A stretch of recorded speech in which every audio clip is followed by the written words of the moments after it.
Tuhan mengajar kita bahawa apabila kita memalingkan semua ajaran utusan perjanjian dan tidak menerima perjanjian, kita akan dihakimi oleh api pada hari terakhir.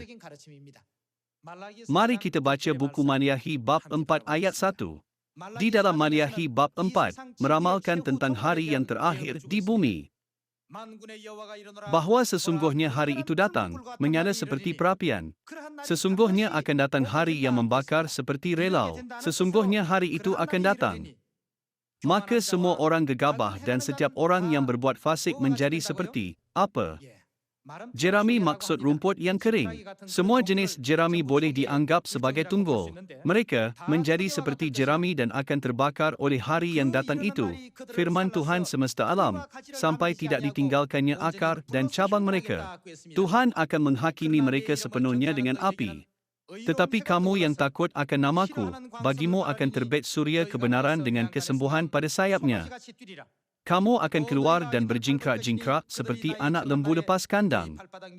Kamu akan menginjak-injak orang-orang fasik, sebab mereka akan menjadi abu di bawah telapak kakimu. Pada hari yang kusiapkan itu, firman Tuhan semesta alam.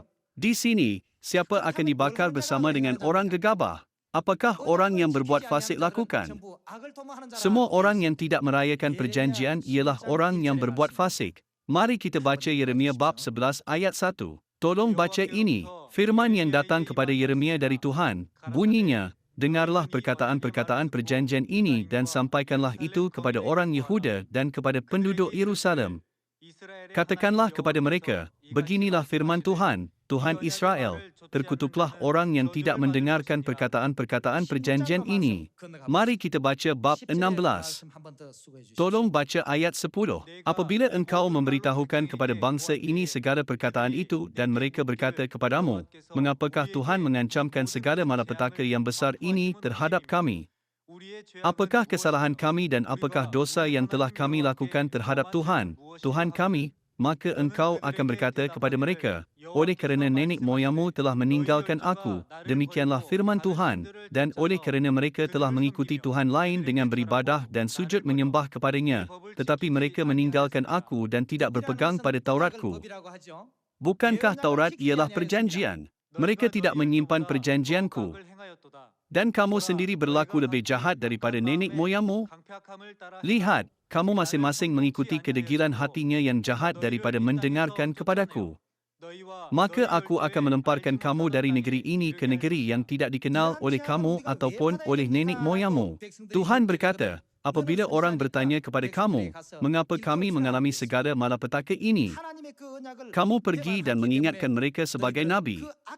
Tuhan meminta nabi untuk mengingatkan mereka bahawa hal ini berlaku, sebab mereka mengkhianati perjanjian Tuhan, dan mereka melakukan mengikut fikiran hati yang jahat. Mari kita baca buku Yeremia bab 44. Yeremia bab 44 ayat 22. Tuhan tidak tahan lagi melihat perbuatan-perbuatanmu yang jahat dan kejijikan yang kamu lakukan. Oleh kerana itu negerimu pun telah menjadi reruntuhan, kengerian dan kutuk tanpa penduduk, seperti yang ternyata sekarang ini.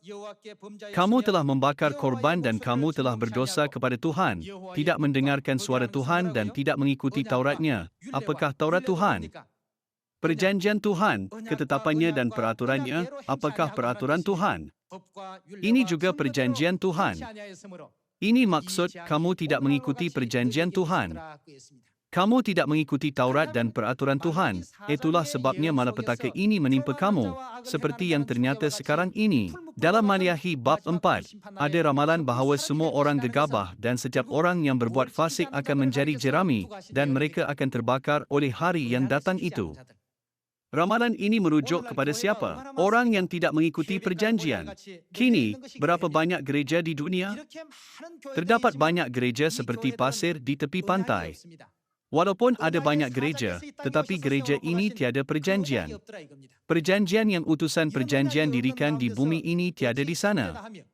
Tanpa perjanjian ini, bagaimana dapat mereka berkata bahawa mereka ialah gereja yang benar dan dipanggil umat Tuhan? Memandangkan mereka tidak mengikuti kebenaran Tuhan, mereka menjadi apa? Mereka menjadi orang jahat. Tuhan memberikan perjanjian kepada manusia untuk menjadikan manusia benar dan menguduskan mereka. Namun, mereka menjadi orang jahat sebab mereka memalingkan perjanjian kebenaran dan pengudusan dan tidak mengikutinya. Apabila kita berfikir tentang perkara ini dengan serius, kita harus memberikan pujian kekal kepada Yesus Kristus yang mendirikan perjanjian yang kekal, perjanjian baru yang kita ada sekarang. Kalian semua, sekarang cuaca sangat panas, bukankah pedi? Sila berfikir tentang menjadi seperti rumput kering dan dilemparkan ke dalam api. Sila fikirkan tentang pergi ke neraka dan mengalami penderitaan kekal. Tidak ada yang dapat menyelamatkan kita dari neraka kecuali perjanjian baru yang utusan perjanjian tetapkan. Meminta kalian semua sekali lagi untuk menyaksikan semua bangsa tentang berkat yang besar dan rahmat menerima perjanjian baru dan berada di perjanjian baru. Saya ingin mengakhiri khutbah hari ini. Sekian, terima kasih.